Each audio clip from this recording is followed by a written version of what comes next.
ঝালকাঠির কাঠালিয়া ইয়াবা কারবারি যুবকের কামড়ে পুলিশের এসআই আহত। ঝালকাঠির কাঠালিয়া ইয়াবা কারবারি যুবকের কামড়ে পুলিশের এক এসআই আহত হয়েছে। এ সময় ৮ পিস ইয়াবা সহ ওই যুবককে আটক করেছে পুলিশ।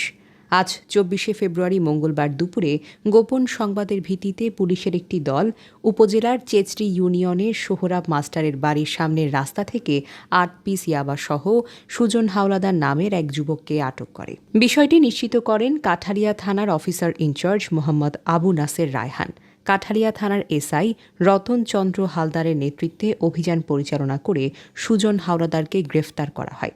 এ সময় সুজন এসআই রতন চন্দ্র হাওলাদারের হাতে কামড় দিয়ে পালিয়ে যাওয়ার চেষ্টা করে। মাদক কারবারি সুজনের কামড়ে পুলিশ রতন আহত হয়। অভিযুক্ত সুজন কাঠালিয়া উপজেলার চেচরিরামপুর ইউনিয়নের মোহাম্মদ সোবাহান হাওলাদারের ছেলে।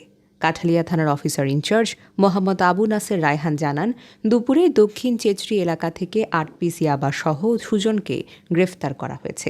তার বিরুদ্ধে মাদক নিয়ন্ত্রণ আইনে মামলা করা হয়েছে। এস.এম. রেজাউল করিম, ঝালকাঠি। ঝালকাঠি মহোদয়ের নির্দেশক্রমে অত্র জেলায় মাদক দ্রব্য নিয়ন্ত্রণে অভিযান পরিচালনা করা হইতেছে।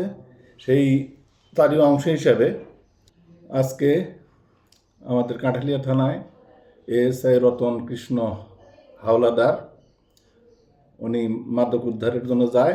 একজন আসামিকে মাদক সহ গ্রেপ্তার করে ৮ পিস ইয়াবা। আসামি গ্রেপ্তারকালে তার হাতে কামড় দিয়ে ছুটে যাওয়ার চেষ্টা করে, কিন্তু ছুটে যেতে পারে নাই। আমাদের অভিযান অব্যাহত আছে, মামলা প্রক্রিয়াধীন।